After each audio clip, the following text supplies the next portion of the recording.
YCP హయాంలో ఏకపక్షంగా వ్యవహరించిన క్షేత్రస్థాయి పోలీసుల అధికారులను మార్పు చేయకపోవడంతో వారు ఇప్పటికీ గత వాసనలతో కొట్టుమిట్టాడుతున్నారు. తమ స్వామి భక్తిని యథేచ్ఛగా ప్రదర్శిస్తున్నారు. నిబంధనలకు విరుద్ధం అని తెలిసినప్పటికీ ర్యాలీలకు అనుమతులిస్తున్నారు. ప్రభుత్వం మారినా అధికారుల అండతో వైసీపీ నేతల రాజసం చూస్తూ కూటమి శ్రేణులు ఆశ్చర్యపోవాల్సి వస్తుంది. అలాంటి అధికారులపై వస్తున్న విమర్శల గురించి ప్రశ్నిస్తే తమను ఎలాగో బదిలీ చేస్తారు కదా అంటున్నారంట.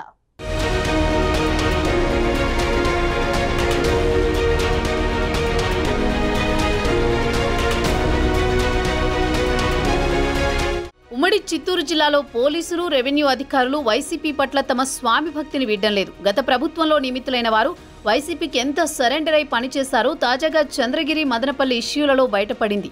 చంద్రగిరి ఎమ్మెల్యే పులివర్తి నానిపై దాడి కేసులో చెవిరెడ్డి మోహిత్ రెడ్డిపై కేసు నమోదైంది. కేసు నమోదు తర్వాత మోహిత్ రెడ్డి బెయిల్ కోసం హైకోర్టులో దరఖాస్తు చేసుకున్నారు.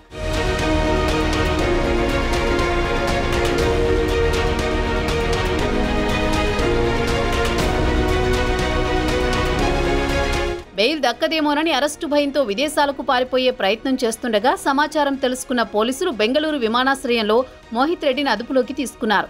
అక్కడి నుంచి చెవిరెడ్డి కుమారుడని తీసుకురావడానికి 100 మంది పోలీసులు వెళ్లారు. తీరా తీసుకొచ్చాక తర్వాత కొండను తవ్వి ఎలుకను పట్టినట్లు 41A నోటీస్ ఇచ్చి పంపించారు. సదరు ఎపిసోడ్ నడిచిన 12 గంటల వ్యవధిలో చెవిరెడ్డి ఫ్యామిలీకి పోలీసులు మంచి సెంటిమెంటల్ పబ్లిసిటీ ఇచ్చారు.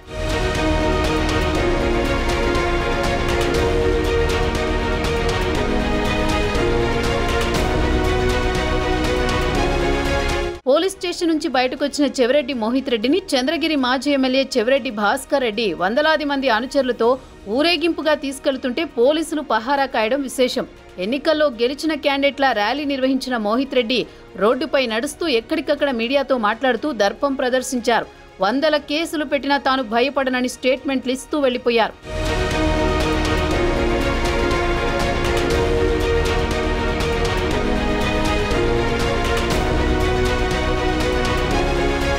ఎన్నికల ఫలితాల ముందు ప్రస్తుత చంద్రగిరి ఎమ్మెల్యే పులివర్తి నాని తనపై దాడి కేసులో విచారణకు ఎస్వీ పోలీస్ స్టేషన్కు హాజరయ్యారు. ఆ సమయంలో పోలీసుల ప్రవర్తన విపరీతంగా ఉందన్న విమర్శలు వెల్లువెత్తాయి. నాని స్టేషన్ బయటకు వచ్చి మీడియాతో మాట్లాడుతుండగా బలవంతంగా తరలించారు.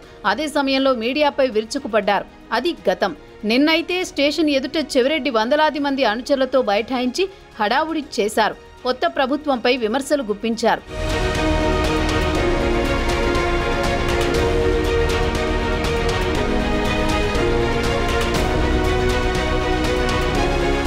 తర్వాత స్టేషన్ నుంచి వచ్చిన మోహిత్ రెడ్డి గంట పాటు మీడియాకి ఇంటర్వ్యూలు ఇచ్చి అక్కడున్న డీఎస్పీలు కానీ పోలీసు అధికారులు కనీసం స్పందించలేదు. తర్వాత తీరిగ్గా చెవిరెడ్డి ఆయన కుమారుడు ఎస్వీ యూనివర్సిటీలోకి వెళ్లి తర్వాత బయటకు వచ్చి రహదారిపై ఉన్న అంబేద్కర్ విగ్రహానికి పాలాభిషేకం చేసి నినాదాలు చేసుకుంటూ వెళ్లారు. వారు వెళ్లిపోయాక పోలీసులు తీరిగ్గా 144 సెక్షన్ ఉందని ఓ ప్రకటన చేశారు. అలా చెవిరెడ్డి ఫ్యామిలీకి కావలసినంత మైలేజీ పొందేలా తిరుపతి పోలీసులు తమ స్వామి భక్తి ప్రదర్శించారు.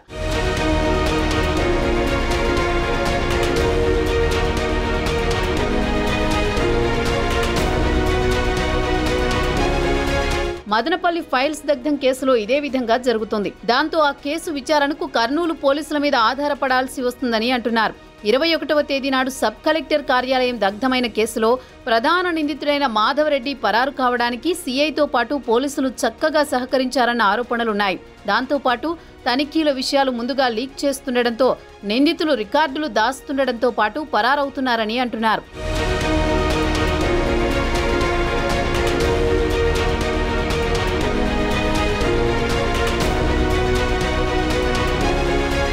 రెవెన్యూ అధికారులు సైతం అలా వ్యవహరిస్తున్నారని అంటున్నారు. అందుకే జిల్లాలో సీఐ, ఎస్ఐలతో పాటు ఎస్బీ, ఇంటెలిజెన్స్ పోలీసులను సైతం మార్చాలని కూటమి నేతలు కోరుతున్నారు. గతంలో 2014-19 మధ్యకాలంలో టీడీపీ ప్రభుత్వం అప్పట్లో క్షేత్రస్థాయి పోలీసులను మార్చలేదు.